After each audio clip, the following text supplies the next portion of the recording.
Hello everyone, and welcome back to my YouTube channel, and welcome back to the Special Effects Makeup family.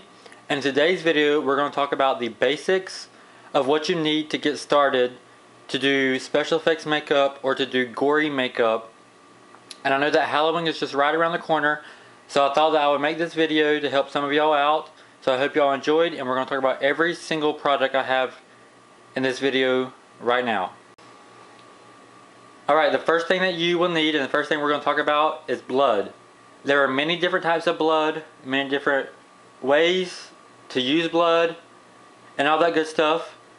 But the first blood we're going to talk about is on the left, and it is a scab blood. Scab blood can be used for many different things, from scratches to wounds that have scabbed over, to putting thick, very thick, scabby blood inside of a wound. It can be used for many different things. You can also put it on your teeth to make your teeth look rotten. If you make it homemade, you can. Second one we're going to talk about is in the middle, which is the little bottle, and is a runny blood. And runny blood can be used for different things, and all different. It can just use for many different things. And you can make it yourself. And if you're interested in learning how to make any of these blood types, please comment below of which kind you're interested in making, and I will do a tutorial on it. The one on the right and the other bottle is a gel blood.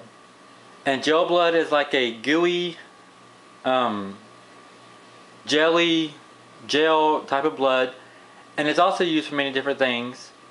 And you can use it however you want to use it. You can use it with whatever makeup you want to use it for. And lastly, you can also have a blood kit that you buy.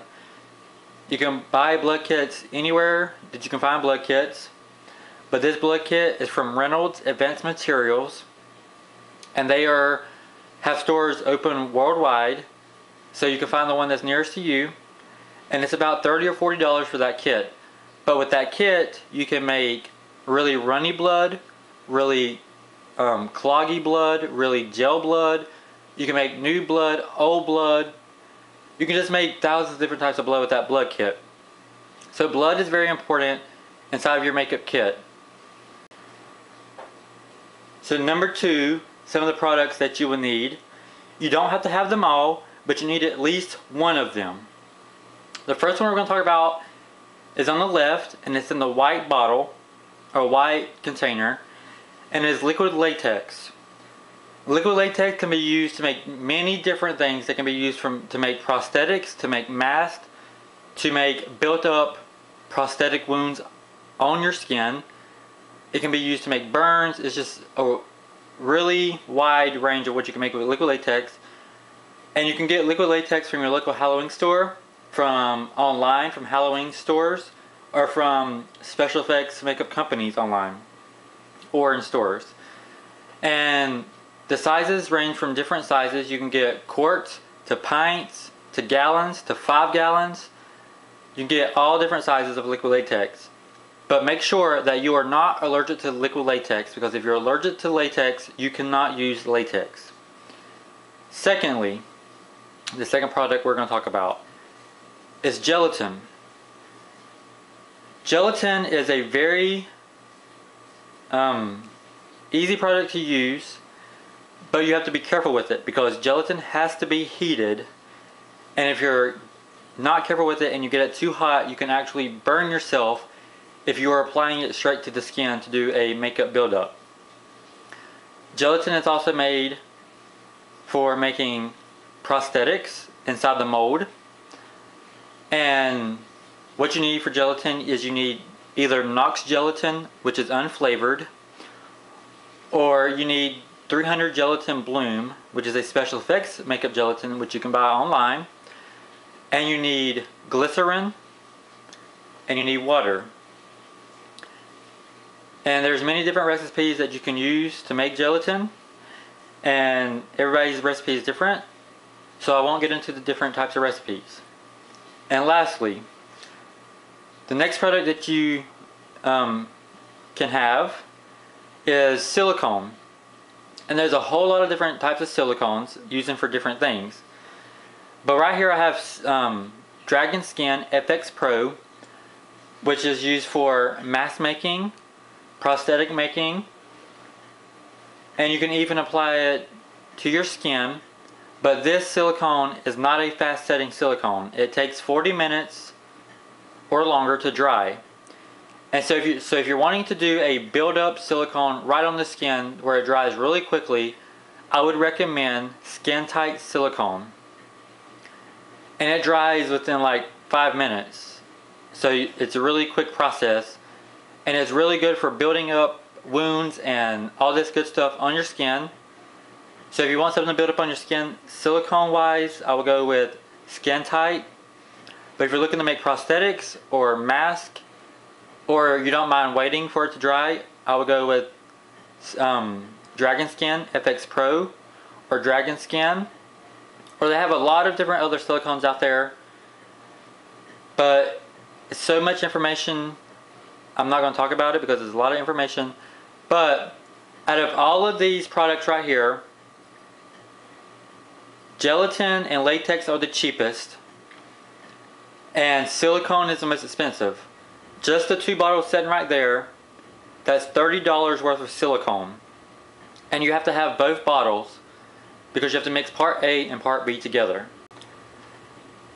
Alright, the next product we're going to talk about is prosthetic adhesive, prosthetic remover, and rubbing alcohol. And on the left side, the rubbing alcohol, which you can buy at your local drugstore, local Walmart, local Dollar General, whatever is local to you. But you will need some rubbing isopropyl alcohol to make sure that your skin is clean, that there's no oil or there's nothing on it. But you don't need this, it's just a recommendation, because you want to make sure your skin is clean for when you apply the prosthetics and apply the glue. You want to make sure the skin is clean and there's no oil or no dirt, nothing on the skin. And the product in the middle, which is the little bottle, and I keep this in a little bottle so I don't have to carry around a big bottle, but it is prosthetic adhesive remover. And there's many different types of prosthetic adhesive remover, but you will need that to get the prosthetic glue off the skin, and you will need it to get the prosthetic off the skin. And the big bottle standing beside of the prosthetic remover is the prosthetic glue. And the kind I have is called Prosthetic.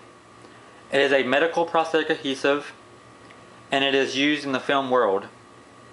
It is for gluing down prosthetics, and it's made to make sure the prosthetics stay on.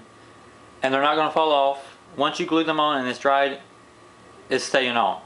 So you will need some prosthetic glue.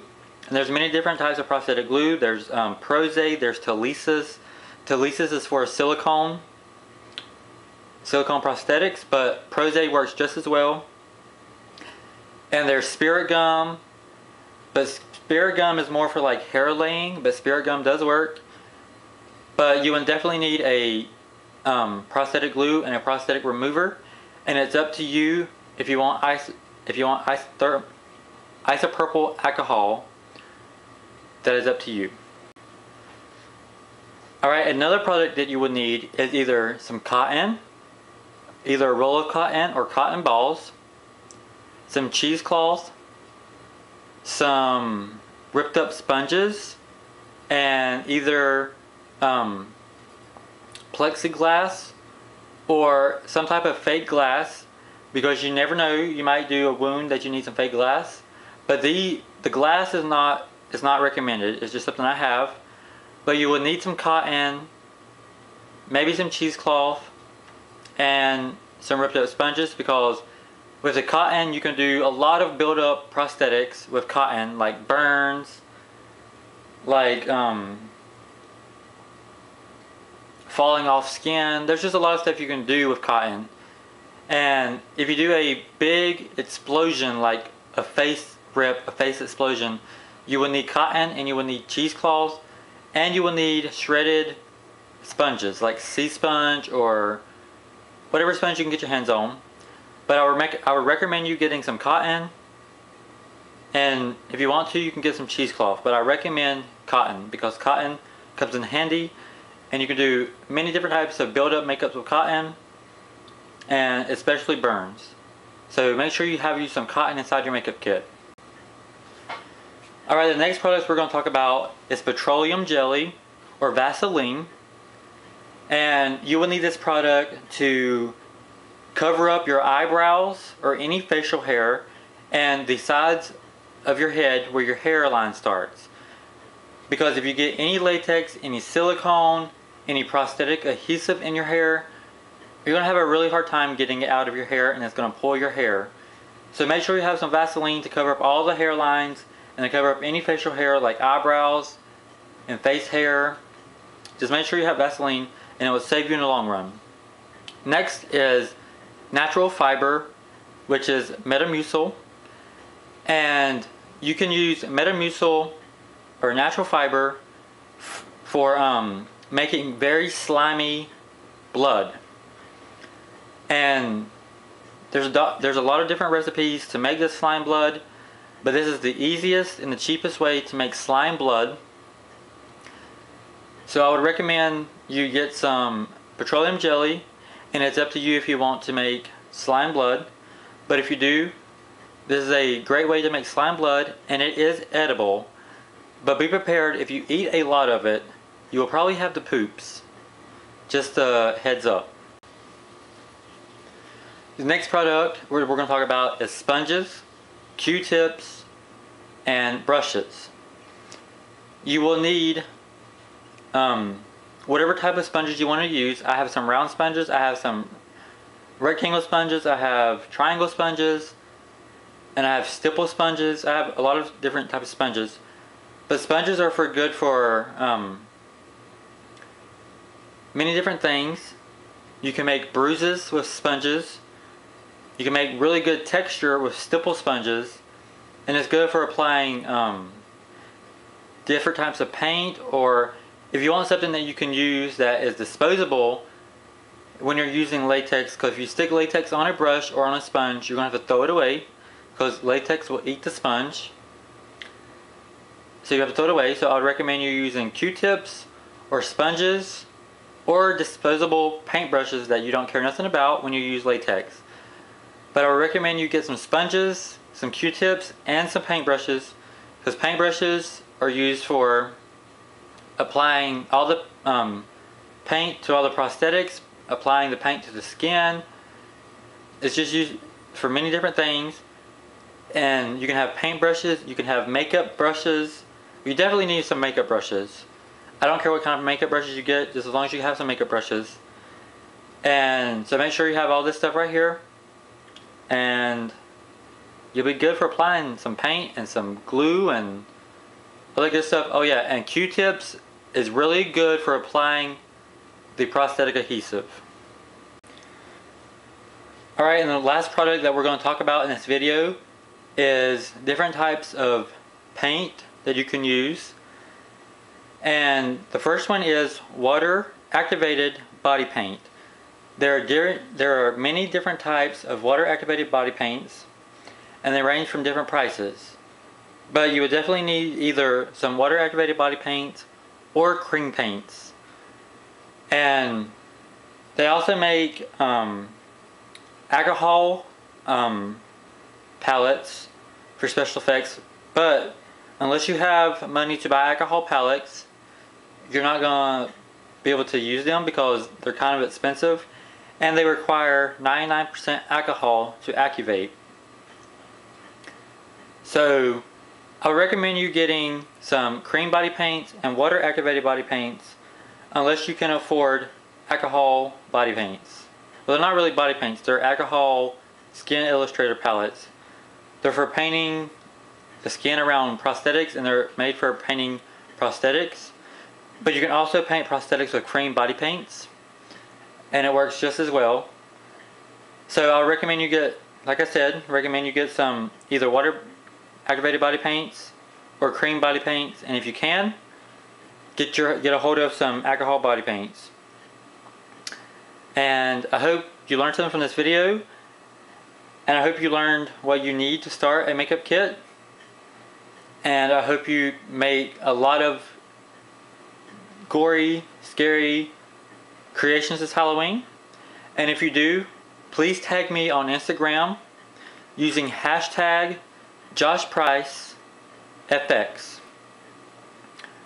And thank you for watching this video. And if you enjoyed this video, please give it a big thumbs up. And I'll see y'all guys next time.